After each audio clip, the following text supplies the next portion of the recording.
Hello everyone. If you love touching animal stories and want to follow the inspiring journey of these adorable friends, don't forget to hit the subscribe button now so you won't miss any of our videos. Now, let's dive into today's emotional story. The late October breeze rustled the golden leaves across the trail as Lucas Bennett, 8 years old and barefoot by choice, wandered deeper into the woods behind his family's remote cabin in Pine Hollow.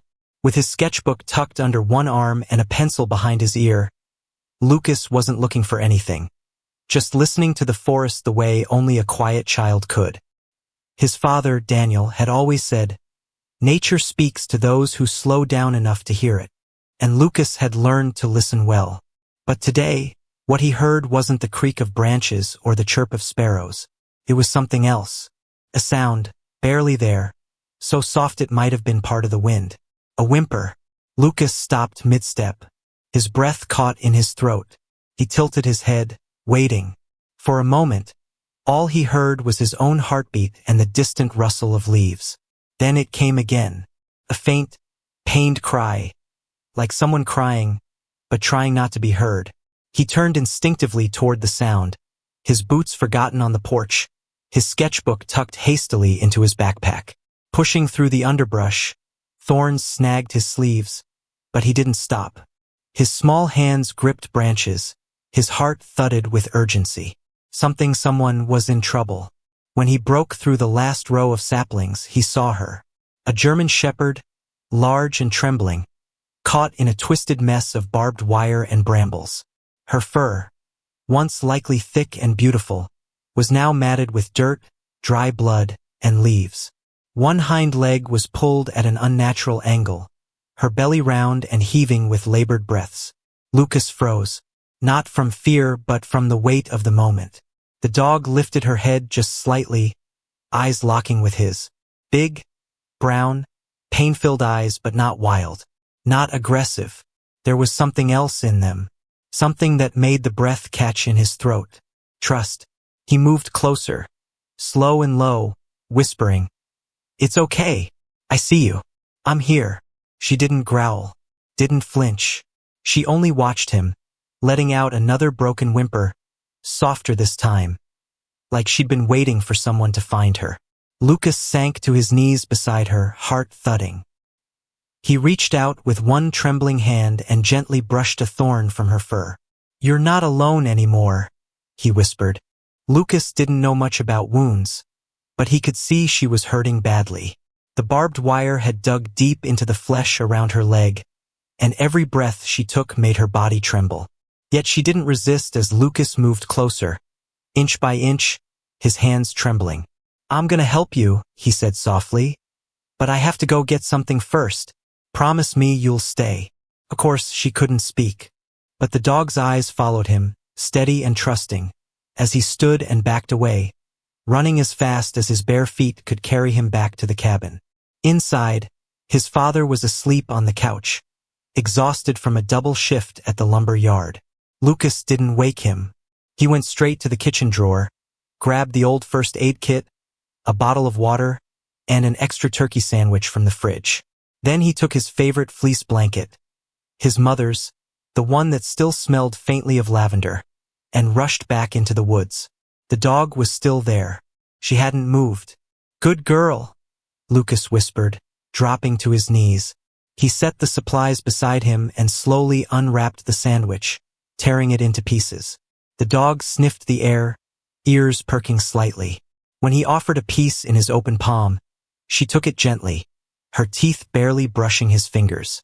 "You're so careful," he smiled. "Like you know I'm just a kid." As she ate, Lucas talked to her about the treehouse he was building with his dad, about how much he missed his mom, who had passed away the year before, about how quiet the cabin had become. And slowly, gently, he began working on the wire. It was harder than he'd imagined. The twisted metal clung to her fur and skin like it didn't want to let go. Every tug made her flinch. Lucas whispered sorry each time, blinking back tears. His small fingers bled from the thorns, but he kept going. Finally, the last loop fell away. The dog let out a long, soft breath, almost a sigh. "You're free now," Lucas whispered, voice catching. She didn't move right away. She just looked at him, those eyes full of something deeper than thanks. Then, with effort, she pulled herself to her feet, though her legs still trembled under her. "You can't stay here," he said. "It's not safe. I'll hide you." She didn't argue, of course, but she took a step forward when Lucas did, limping heavily. And that was enough. Side by side, the boy and the injured German shepherd disappeared into the forest shadows, toward the only shelter he could think of: his father's old toolshed. The toolshed stood at the far edge of their backyard, long forgotten behind a curtain of ivy and rusted hinges. Lucas hadn't been inside since summer, when he and his dad had chased out a family of raccoons. Now, as he pushed the creaky door open, the scent of old wood, dust, and damp earth greeted him. "It's not much," he whispered to the dog, "but it's dry." She stepped in cautiously, sniffing the air. Lucas laid down the fleece blanket in the corner, sweeping away cobwebs and bits of rusted metal. When he looked up, she was watching him again, those tired eyes holding so much more than pain.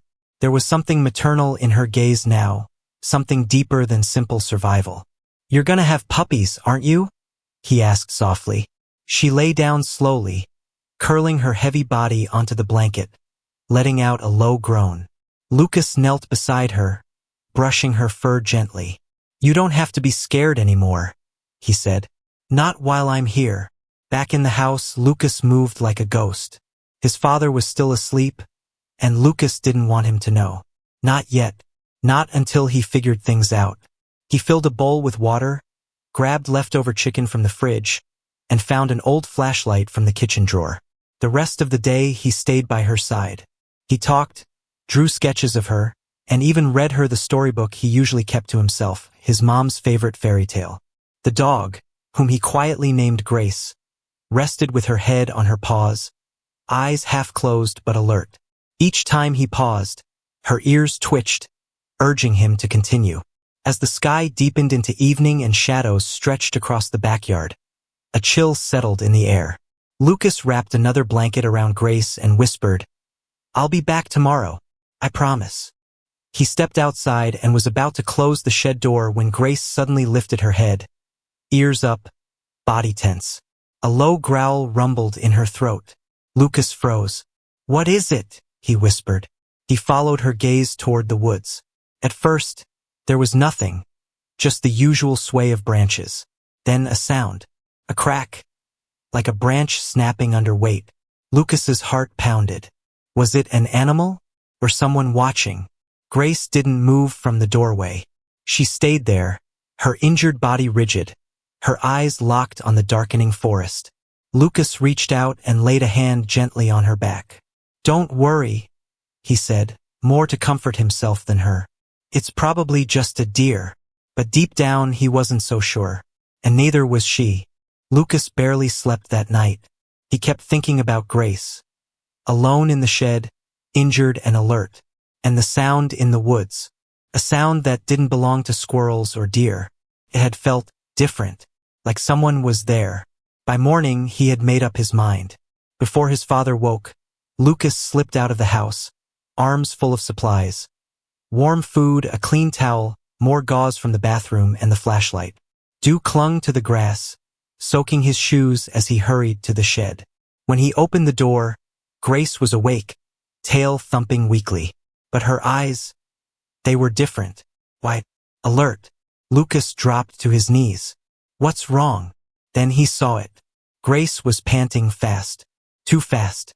Her body trembled, and her swollen belly had shifted. "Oh no," he breathed.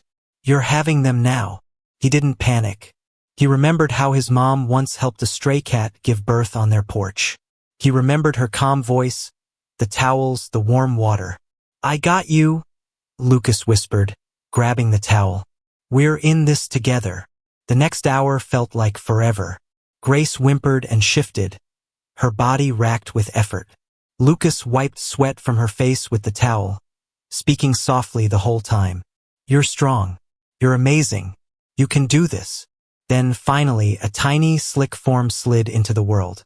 Lucas helped gently, using the towel to clean the newborn pup. It let out the faintest cry. Grace licked her puppy tenderly, pulling it close.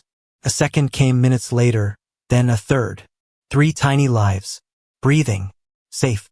Lucas sat back, exhausted, amazed. "You did it," he whispered, tears slipping down his cheeks. "You're a mom now." But just as he began to relax, a sound outside made him jump. Footsteps. Not slow, not casual, purposeful. He reached for the flashlight and turned it off. The door handle rattled. "Lucas?"